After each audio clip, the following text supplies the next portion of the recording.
What's going on, everybody? You found Bottom Tier Collector. I'm your host, the Bearded One, bringing you bottom tier content from a bottom tier collector. Got to get used to saying that again.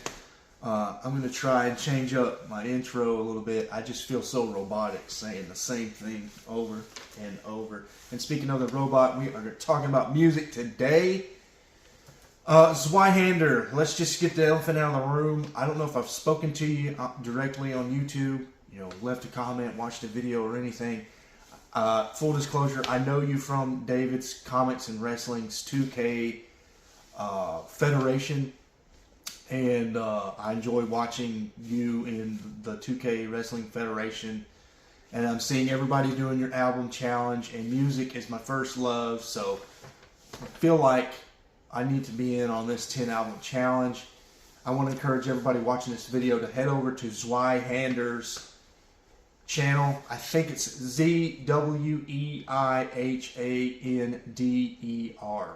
Zweihander. If you see this, which I'm sure you will, please put the correct spelling in the comments if I get that wrong. I just want to encourage everybody to go over there and give Zweihander some support and help grow the community.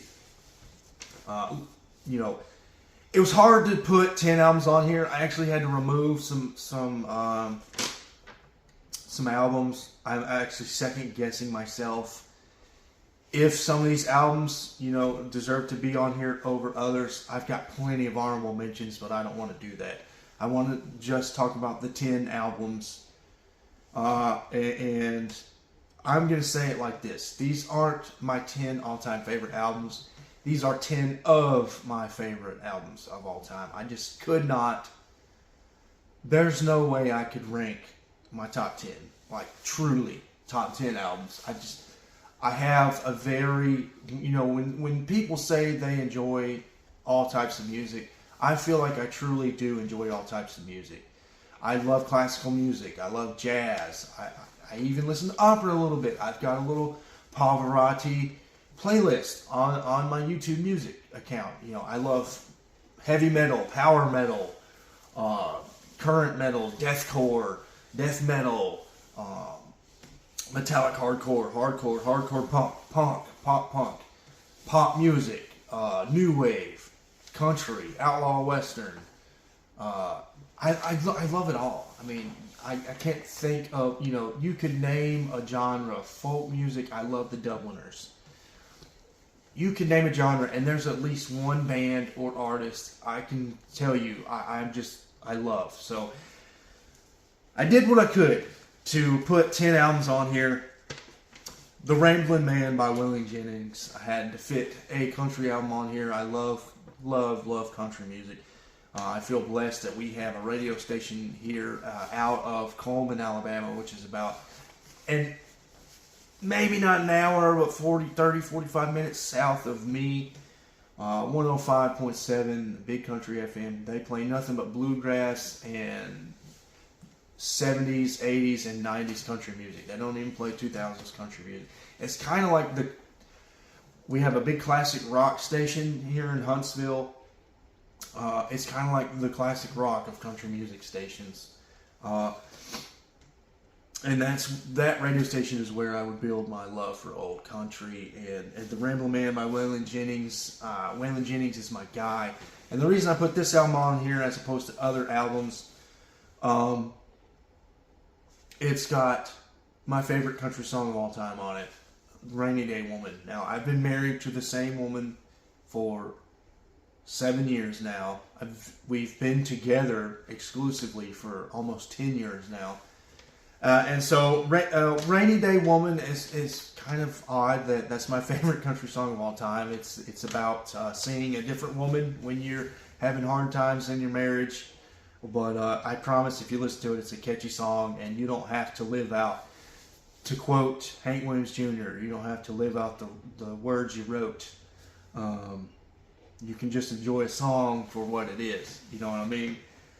And then the legacy of Waylon Jennings, and then Ramblin' Man, the album title track. Everybody's heard the Ramblin' Man.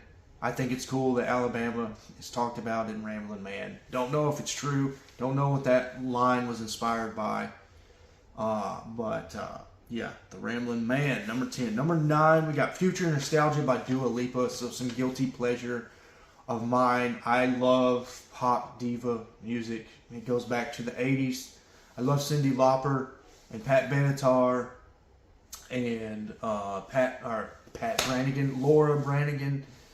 And then I love, in the 90s, Jennifer Lopez and Britney Spears and Christina Aguilera. And maybe there's one other I'm forgetting. Mandy Moore. I liked Mandy Moore. She's not really a pop diva, but she's a pop queen.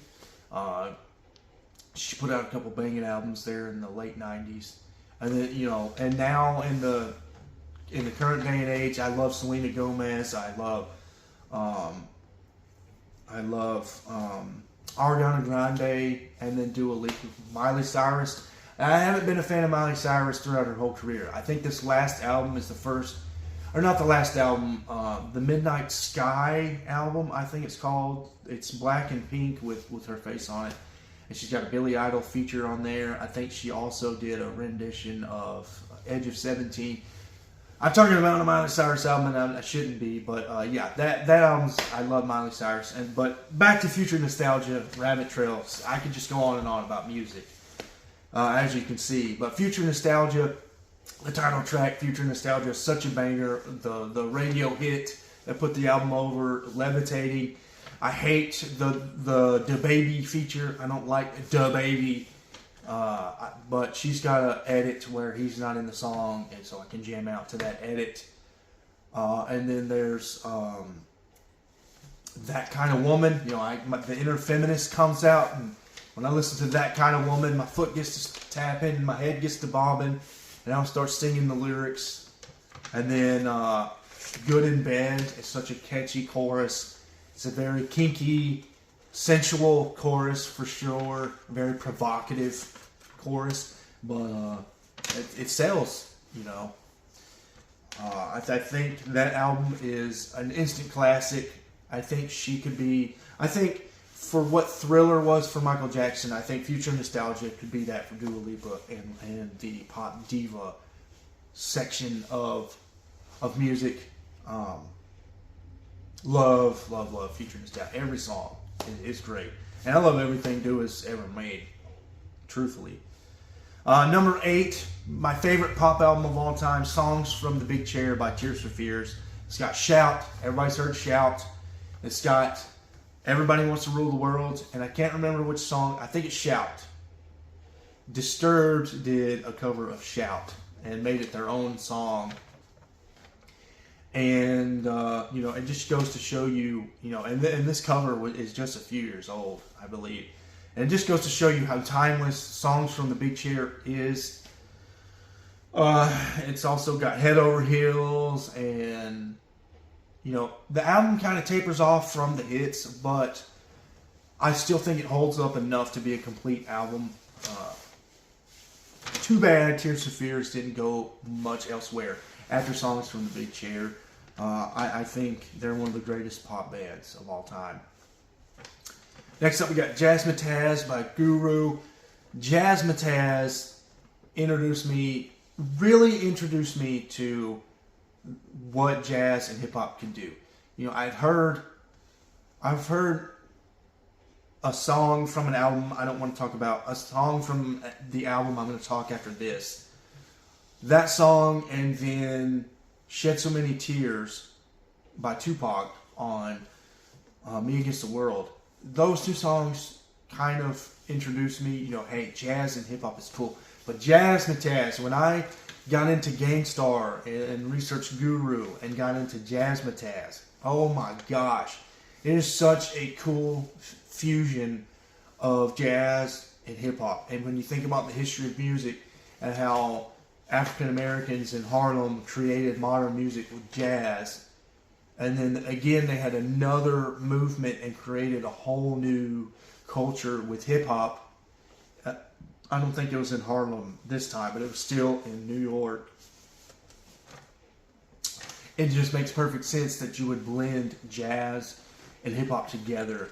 And then on top of the jazz beats and music, Guru has such smooth delivery, a calm delivery about him. And, and he may not be the most technical rhymer of all time, but he's one of the deepest thinkers I think hip-hop has ever seen. And Guru definitely gives you a good, deep, meaningful, positive message in his lyrics. And hip-hop probably needed Guru back in the 90s.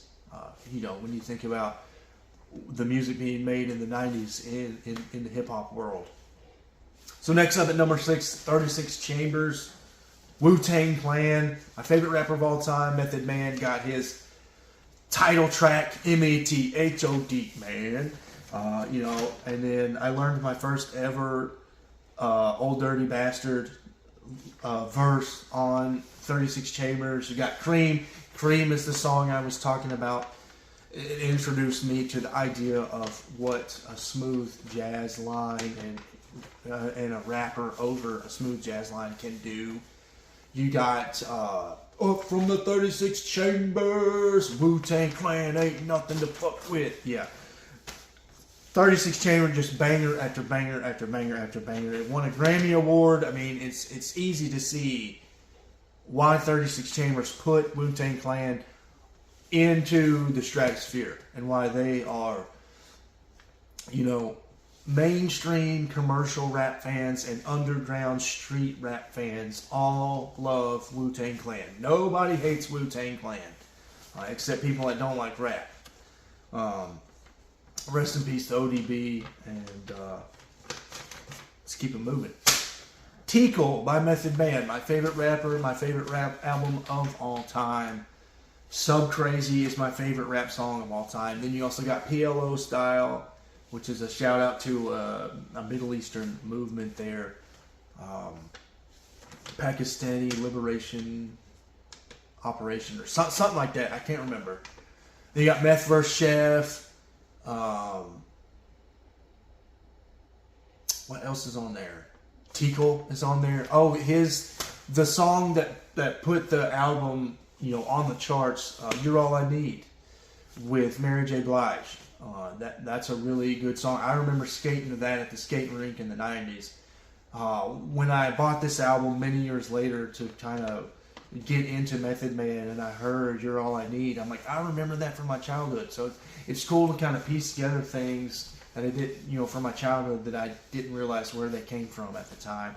I was hearing them. Next up at number 4, 1984 by Van Halen.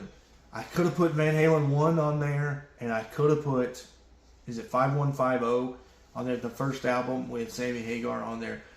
But I chose 1984 because pretty much my favorite Van Halen song, I'll Wait, is on 1984. I know Jump is everybody's favorite Van Halen song, and Panama's on 1984. It's just such a good party rock album. Good vibes. When I was part of my journey, when I was getting into secular music and discovering worldly bands, Van Halen felt a little safe. It didn't feel too I hate to use this term. It didn't feel too evil like other bands in classic rock tended, to appear. And this is all coming from where I was raised. I was a pretty sheltered child, and Van Halen made an impact on me, and it really went a long way towards breaking me out of my shell and my sheltered life, and showing me that just because something isn't religious based, that it still can be good and clean fun. And Love 1984. The album art is great. I tried to draw the little baby with the cigarette. I still don't know where the album art is inspired from, but And then I recently did. I recently talked about the Bloom County comic books, and because of 1984, I understood the Van Halen references in Bloom County. I've seen Van Halen. I actually seen him with David Lee Roth. I know I'm only 33, but David Lee Roth got back in the band around 2007, and I knew this would be probably my only chance to get to see Van Halen. They were doing a U.S. tour, and I just knew. And this was about the time my mom and dad were chilling out about a lot of stuff, and being relaxed and being less militant about their beliefs. And my mom was getting back into Germany and stuff, and so I saw this as a chance to get my parents to drive me to Indianapolis, which is a 6-hour drive north. It's a pretty decent drive. Saw them in the Indiana Pacers basketball arena. David Lee Roth was back. I think Wolfgang was playing bass. Michael Anthony hasn't been in the band since the 90s, or maybe since Van Halen 3, the Dave Sharon album. I think he's off. I think he broke off with Sammy Hagar eventually, and toured and made music with Sammy Hagar in the 2000s. But yeah, just got a lot of love for Van Halen, a lot of memories with Van Halen. In 1984, played a big impact on, who I am today. Next up, an album nobody's gonna know, The Road Less Traveled by Alcina. Alcina is an underground, supremely underground band from Murfreesboro, Tennessee. And back when I was in the scene, as we called it, or the 256, it was this really unique, organic thing of several venues in the North Alabama area would book all these local, regional metal bands, and it was a big thing for a while. I would imagine several thousand kids kind of formed the culture of the scene, and during its heyday, there would be shows in Decatur, and then you could see advertisements for shows in Madison, and I tended to go to the Madison shows. And then the scene kind of evolved, and Coleman and A-Rad kind of popped up there as Madison kind of was dying out. And we also had connections with bands in the Nashville, Murfreesboro area, and Alcina being one of them. And I've seen Alcina thousands of times. Really, that's an exaggeration. I've seen Alcina probably a dozen of times. I had the bass player stick the mic in my face at one show when I was singing the lyrics to the title track, The Road Less Traveled. I never got to share the stage with Alcina. They were much bigger in terms of underground music than I ever was. I think I saw probably their first show down here in North Alabama at a church. They're a Christian metalcore band, and I saw their last show when they were announcing they were going to break up in a place called Rocketown in Nashville, Tennessee. I don't even think Rocketown exists anymore, and there were thousands of people there, and I saw tons of bands. It's just big blowout events. Bands that had broken up from the Nashville scene got back together for Alcina's final show, and I was probably 5 people from center stage in a crowd of a couple thousand people with one of my best friends, still one of my best friends to this day. And I just remember getting goosebumps and so emotional when that final song played. I'm just so attached to Alcina, and no one will ever take those memories away from me.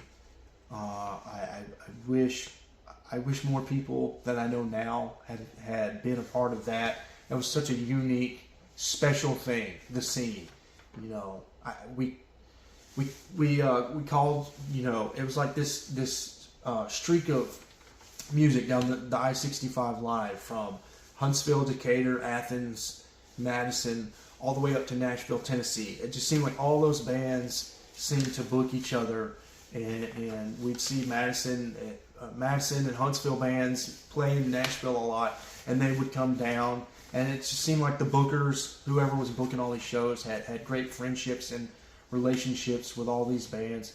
A Plea for Purging made it out of that scene. They got kind of big. I Sell Retreats signed to a Christian metal label.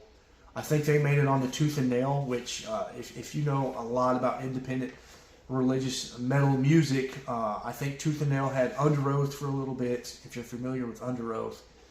Out of my scene, Mortal Treason made it on the Face Down Records. And then the biggest band we're known for in this area is My Children, My Bride. They've had albums sold in Hot Topic. So even though it was extremely underground, extremely like garage band stuff, we still had those couple of bands that took it seriously and went on the road and made it somewhere. Alcina being one of them. And Alcina's back together. They put out a new single just last year. I think they got back together this past fall.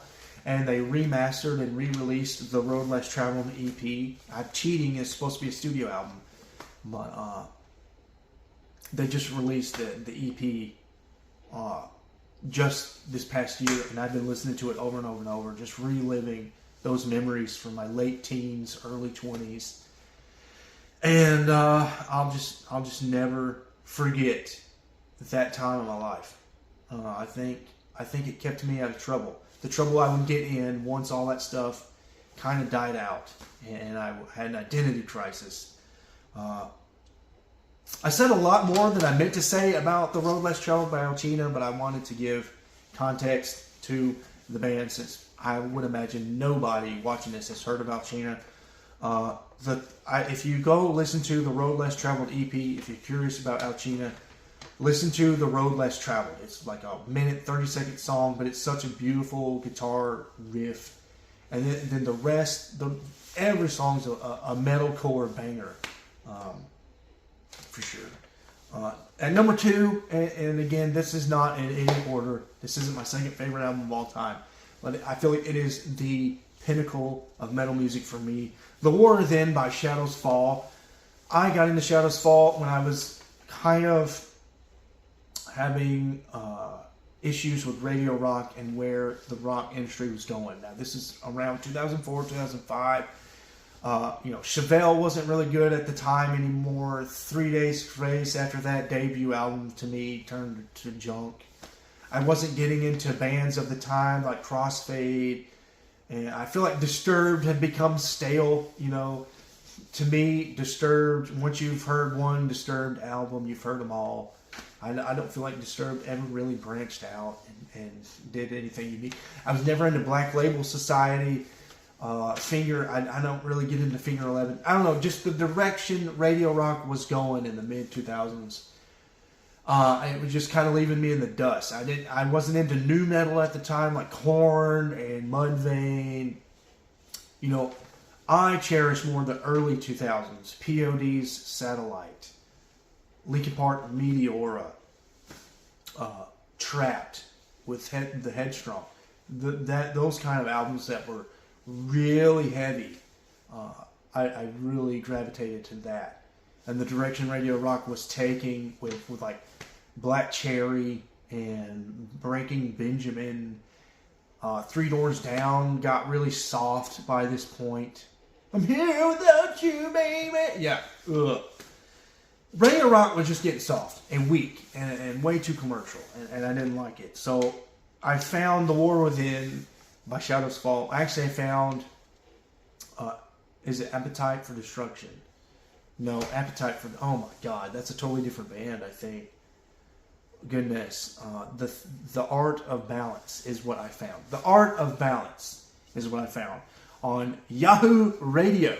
This is for a brief second in my area. Yahoo Radio, when I was in 8th grade, was the thing. This was right before MySpace streaming, when you went to your favorite band's MySpace page and listened to their music. This was right before Zune, and this might be when iPod was really hitting its stride. But, right before everybody had the Zunes and the iPods, Yahoo Radio was a thing, and I found Shadows Fall off Yahoo Radio. And then I heard them again on the radio when they came out with What Drives the Week. That was their big radio single that they broke into commercial radio with, and thought it was so cool, thought it was so heavy, Thought this was a resurgence of radio rock. Didn't really understand where metal and metalcore was going at the time, and then the first song on the album with that acoustic intro, and then you got John. They call him Johnny Rock and Roll. I've seen Shadows Fall before. They call him Johnny Rock and Roll. John Denius doing these arpeggio sweep deals. Just a screaming solo at the beginning of The War Within that got featured on Guitar Hero 3.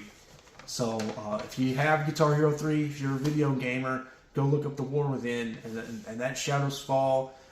The Light That Blinds is the name of the song, but that's from The War Within by Shadows Fall. The Stillness is my favorite song. It's the heaviest song in my opinion. That breakdown on Stillness is so freaking heavy. I mean, not the power of I and I, that's POD. I think I and I.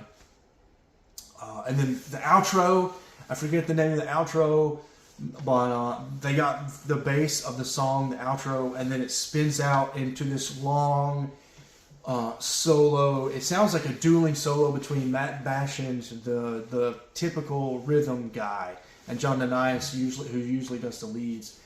And they do this magnificent like dueling solo to like kind of bring out the album. Just perfectly written album. Every song's a banger. It's one of the pinnacle albums for metalcore and that movement.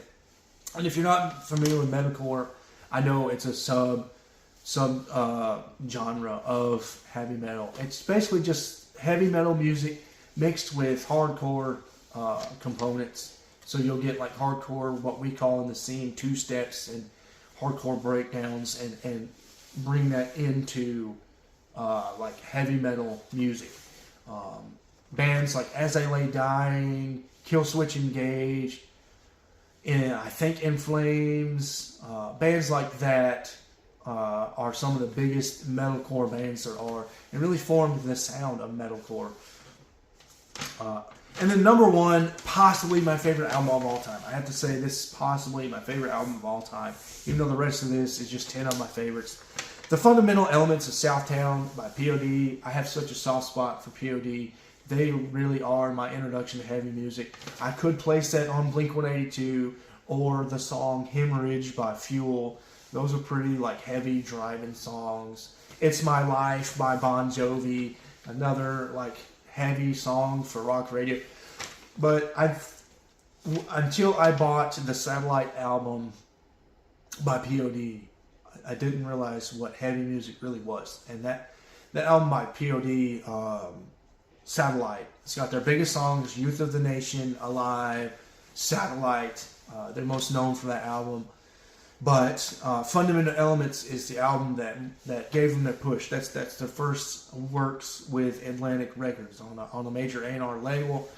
You got the Fundamental Elements of Southtown. You got, Southtown is the name of the song. You've got Rock the Party.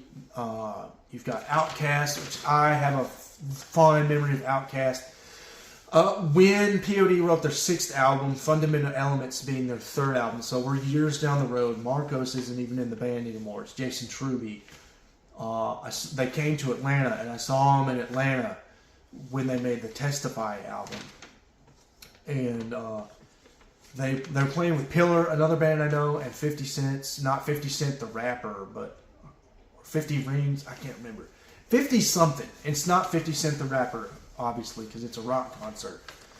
But they ended the show, I forget what they ended the show on. Maybe Youth of the Nation, and then they left, and then they got the encore. The band, the fans were like, one more song or whatever. They came back out to Outkast from Fundamental Elements of Southtown for the old fans. And then I think Maylene and the Sons of Disaster possibly played that show as well. So Dallas from Maylene comes out. The vocalist from Pillar comes out, and they all start singing Outkast. And I know every word. I can't spit it out right now because it's a rappy song, and I haven't heard it in a while. But as soon as Outkast comes on, it's like instant memory recall. I remember the words. But yeah, the vocalist from Pillar like stuck the mic in my face, and I'm screaming the lyrics. great memories. And that was my 16th birthday party.